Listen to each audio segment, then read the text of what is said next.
Thank you so much, Tom. Thank you, Lee. Thank you, Bloomberg. I'm a friend of Bloomberg, not of Mike, but I'm a friend of the Bloomberg family. I'm happy to be here. It's always my pleasure to come to this kind of event where people are having, I think, the right conversation about where business is headed. And so thank you to all the partners as well, the corporate partners that have made this happen. So I know we're going to dive in the rest of the day into some details, into some, how do we make this happen on the ground. They've asked me to kind of start pretty big picture, and I'm not going to, I think, be too different from some of the talks you saw yesterday where you start really depressing and then you get to some more exciting stuff. Can we bring up my slides? Thanks. So I take a kind of megatrends view of the world. That's my work, is what are the big forces coming to bear? Why are companies talking about this? Why does this matter? So there's a lot of different studies on megatrends. They boil down. You can read hundreds and hundreds of pages, and they boil down to like a very similar list fundamentally. There's demographic shifts, people getting older around the world, big pockets of younger people. There's the population rise. There's a shift of power from the west to the east, a diversification of power, urbanization, more than half the people living in cities now, and that's just growing and growing. And then the kind of biophysical stuff, where I spend most of my time, the climate resource issue, climate and resources, and then just technology as a kind of big category. Technological change and what comes with that, which is to me fundamentally about transparency and data. And we're going to, I think, hear those words. I know we're not, like yesterday, we weren't supposed to say the word transparency, but I think it's hard not to.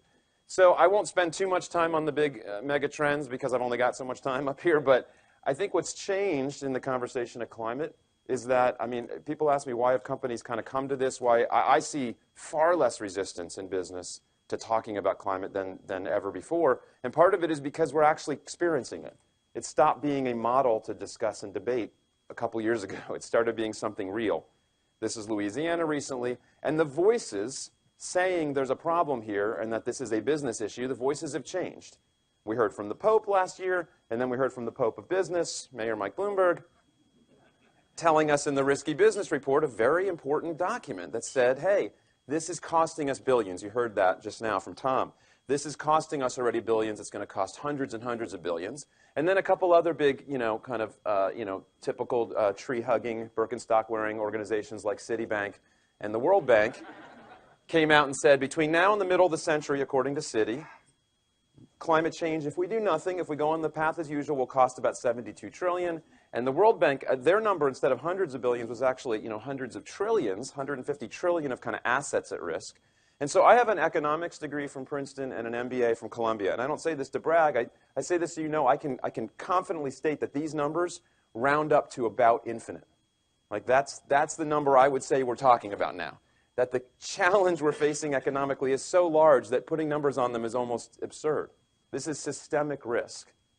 And business is the best solution to systemic risk. We're going to need business to solve these things. Now, luckily, we seem to finally be doing something about it. This isn't a map of the world. This is a map of all the countries in blue that signed the Paris Accords. Everybody but Libya, I think Uzbekistan, or Uzbekistan if you go back to last election. Honduras, a couple countries are not involved. But everybody is, and now we hit the 55% mark yesterday. If people saw this, looks like, yeah, this is a very big deal. All the oxygen is being sucked out of the media discussion by a little election happening in our country, but right now there's some very big stuff going on. And it's happening at the global level, it's happening at the regional level. Look at these happy fellas. I was at the UN Global Compact meeting recently, and they had Trudeau came and spoke, and he is like shockingly good looking in person. Like it's disturbing actually. So these guys are young, good looking, they get together, they say we're going to have the North America Clean Economy Agreement, we're going to 50% clean energy. And just so you understand this, the continent agreed to 50% clean energy, but Canada, by the way they're measuring it, is already at like 80. And Mexico is a fraction of our energy use. So it's up to us. It's like we have to get to 50 from 35 or so now. But I think we can. This is by 2025. So it's happening at this level. And you heard from the mayor, it's happening at the city level as well. So on top of this climate thing, we're finally moving on, there's also this incredible pressure on resources. And the commodity world discussion has been very complicated over the last couple of years. The prices are all over the place. But fundamentally, there's still just a deep growing demand issue. Even with China slowing down, we're going to add another billion or two people. They're going to get richer. This is a huge success in human history. And they're going to need more stuff. This is the nexus that people talk about: climate, water, energy, and even security tied in there. And so I think the base logic of resources as a driver of change is still there. Even as prices have been all over the place and prices have dropped, not to historic lows, but lower than they were, you still have this fundamental logic here that the demand is going to keep rising for things, for more stuff, that there's going to be unbelievable volatility, continuing volatility in the price of assets, and that we still need to dematerialize. And you can use the word circular, you can use whatever word you want. We need to figure out a different way to run our economy on things. And then finally, I think the pressure or megatrend that I see probably scaring executives the most is the millennials. Now, if you're over 35, you look at this picture and you're kind of annoyed and you don't know why. And everybody's like, who's a millennial in the room? Anybody 35 and under? See, this is finally shifting. Wow, oh my God. Okay, there's so many more of you than usual. Now I'm nervous. So what's changed? Okay, fundamentally, you know, the generations, we always complain about the younger. I'm Gen X, solidly Gen X, and the boomers hated us, and the greatest generation hated them, and Socrates complained that Plato didn't care, and, you know, like, this has always been the case. But what has changed, I think, is fundamentally, there's studies from Deloitte and from Morgan Stanley that show us that this generation has a very different view about the role of business in society, a fundamentally different view. Almost all of these guys, globally surveyed, say business needs to be measured in more terms than just financial, that success is broader than that. And then this is the one that should scare people in business. Over half of them have said they've already ruled out working for an organization that doesn't share their values. I hear this from executives all the time. It's about, and you heard Mayor Mike Bloomberg say that yesterday, getting young people to come work for you is harder if you don't have a story to tell. And this group is coming together and driving a different level of transparency. This is a 15-year-old. She was 15 a few years ago. She started a Change.org petition that's in the back, in the blurry part, against Coke and Pepsi, asking about the ingredients in their formula, the most closely held IP in human history, saying there's a brominated ingredient, we don't really like it. She got 80,000 of her closest friends to sign, and they changed the formula. This is a very short version of a longer story, but they changed the formula. People come together now with this level of technology, and especially this generation, and they ask new questions. But it isn't just this generation, it's everybody. You see what parents did over the EpiPen thing recently. A bunch of parents got together, got on Facebook. It caused a huge stir. There's congressional hearings because of this. So we can ask new questions now. Technology means we can ask and expect answers to, where did this thing come from? Who made it? Were they paid a living wage? How much did it cost you to make it? Why are you charging me what you're charging me? What's the carbon footprint? What's the waste footprint? And on and on and on. These are big pressures. So I'm doing some research talking to CEOs who I think kind of get it, and there's a small pool of them, but that's growing, and asking them, why do you care about sustainability? And I talked to the CEO of a large food and beverage company, and he said, it used to be that a good product was one that tasted good and was safe. That was it. If it didn't kill you, basically, it was fine. And he said, this is word for word, he said, now a good product is one that is responsibly and sustainably sourced, manufactured, and distributed. And I'd add recycled, circular, all that. But if it's a beverage, you're not recycling it. But this is a different world. Companies have to tell a different story now to everybody, to their customers, to employees, and to investors. And so the bottom line of all this for me, the work that I do, is that all of these megatrends, they create huge risk, but also unbelievable opportunity. Multi-trillion-dollar markets are in play. Trillions, not billions. That to manage these issues well is now critical to what a business is. This is not a side issue. What we're talking about here is the core to business success. And just to kind of say this, because I have to say this to the non-sustainability people all the time, this isn't philanthropy. I still have this conversation regularly. We're not talking about corporate social responsibility or philanthropy. Those are important concepts. They're important for business. But we're talking about, can a business function? Does it have enough water and energy in its supply chain? Is it innovating in the ways it needs to solve customer needs, help them improve their footprint? And then, of course, another one of my favorite billionaires, that's kind of entrepreneurial, says this is the biggest source of wealth we've got, solving the climate problem, solving the clean tech problem. This is it, building the clean economy. And I agree, this is where the money is. So we're facing all these huge challenges. We're facing some dragons. Climate change is the biggest threat. It's kind of the final exam for humanity. And we need heroes. We need people to get out there in business, and there's a lot in the room, and we need more. Now, my role in the world, I think, my mission basically is I'm not the strapping guy. I'm the sword. My job is to bring as much as I can, ideas and tools and frameworks and inspiration, stories that make it easier for people to see this future, make it easier for companies to move down this path, give them ideas. And so that's why I wrote this book, The Big Pivot.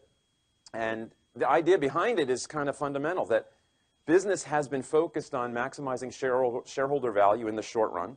That's been the #1 mission. It still is for most companies. And then they get to these shared big problems when there's a hurdle rate that makes sense, when there's enough pressure, when, it seems easy. In reality, we have to switch that. Companies now have to make their mission solving the world's biggest challenges. Because, by the way, that defines what a business does. A business solves a problem for someone and creates a customer. It doesn't create a shareholder. It finds a customer, it solves a problem. And now we have really big problems to solve. And then use capitalism and the tools we have of markets and trade and everything to do it most profitably. That's a fundamental reverse in how we do things now. And so the big pivot has begun in many ways, especially in energy. People kind of guess pretty quickly where this is. Anybody know? It's Germany. Something about the roofs, everyone kind of guesses. I mean, the energy change is happening so quickly right now. This is just a small field in India. China. Last year, China built more wind than the UK, Denmark, and France have in total in 1 year. They did in the first quarter of last year, they built more solar than France had. So this is changing. Wind became the #3 source of energy, I think, electricity in China a couple years ago, past nuclear. It's changing very quickly. We're putting over $300 billion a year now globally into the clean economy. It was funny, Mike Bloomberg said yesterday, like people say, what about China? We're not going to get going until China gets going. China's going very, very quickly with lots of money. And over half the new capacity built, the new electric generating capacity, is renewables now. Over half globally. That's been true for 3 years. And I find that outside of the sustainability community, people don't know that. They think it's 5 or 10% because they get confused about the installed base versus the new. The battle is over. Renewables won. In the first quarter this year, you know what percentage in the US was renewable? 99. It's over. We have a long way to get the whole installed base changed, but the new stuff is now cheap. Wind contracts are being signed at less than 2 cents a kilowatt hour. That's cheaper than anything on the grid. And then at the last Bloomberg event in Toronto, TD Bank, one of the, I think, partners and sponsors, the CEO, Mike, I think he's here, and he's coming around today maybe. He said, our portfolio is growing faster, the green portfolio. So this pivot has begun and is happening at the corporate level. You heard from Freya yesterday, the green giants. Those are great examples of where the pivot has begun and is happening. So my job in the world is to give people the tools.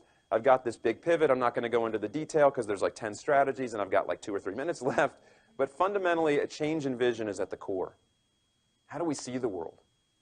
How do we think about short and long term? We heard that yesterday repeatedly. This is our big hurdle. And there's not an easy answer to this, but there are some ways. One of the ways around short-termism is setting our goals differently. And another way is to be heretical in our innovation. I talk about asking tough questions, really tough questions. So I'll give you a few examples. The other big buckets in this big pivot are about valuation, the numbers we put on things, how do we make investment decisions using ROI differently and smarter than we do now, and how do we partner and collaborate. This is a big one. These kinds of meetings are important for that. Radical collaboration with our competitors, with our suppliers, with our customers. At core, this is about resilience. This is about building a resilient society. New York realized kind of the hard way when the seas rushed in during Hurricane Sandy. I think if your grid explodes when it's wet, it's not resilient. I mean, I'm maybe crazy here, but we're realizing we need new systems, new forms of energy, new grid technology, and countries are realizing there's real risk. Europe woke up painfully in the last couple of years to the fact that 1/3 of its coal, oil, and natural gas came from one man. It's my favorite picture of a world leader ever, although this year there's some good ones. There's some good ones. So, this is not good. Countries are trying to move away from renewable, but move away from fossil fuels, but so are companies now in very, very large amounts. This is a L'Oreal plant in North America. You can see all the solar.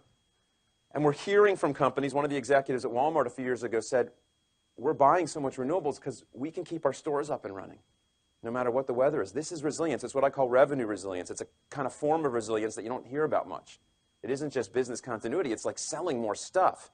And it's at the price. I mean, everybody signing these PPAs is at the same or lower price at the time they sign them. There's no guarantees in life. The price could, you could go underwater in your contract, but there's no guarantees, but it's a good deal. This is my favorite branding story. You can guess who that is. The Mickey. This is the big Apple facility in North Carolina. So how much do these guys who have almost all renewable power care about carbon regulations? Not as much. This is resilience. This is resilience. So there's a change going on now in this short-termism thing. I got to end. All right, I got to cut it short. But there's pressure happening now in the investor community. We're seeing it now from BlackRock. I don't need to go into this for a lot of the people here. We're seeing new pressure coming from this community. And we're seeing new goals. The SDGs are big. We're seeing 100% renewable goals across a ton of companies. And just in the upper right is just some of the partners and companies involved just today. 100% renewables. This is a science-based aggressive goal. We're seeing innovation. I won't go into the story for people. It's an oldie but a goodie about UPS. They don't take left turns. I just want to say something about the innovation, the kind of questions we need to ask. UPS is seeing their trucks as labs, as ways to try new technologies. And inspiration can come from anyone in a company. So go back to your organizations. And I want to leave you with one kind of thought. This is an internet meme. I didn't write this. But if you're afraid to share some idea that challenges the way business is done, remember, someone once said, hey, well, let's make a movie about a tornado full of sharks. This was a real movie. And it did really well. So the companies that are doing this, we heard this yesterday from Freya. Unilever has seen their brands that are purpose-driven growing twice as fast, and they hit their all-time stock high last month. It's working. The companies doing this are working, and they're thriving, and that's what this is all about at core.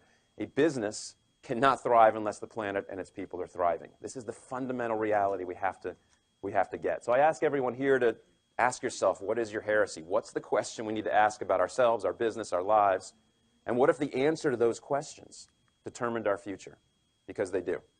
Thank you so much, and enjoy the rest of the day.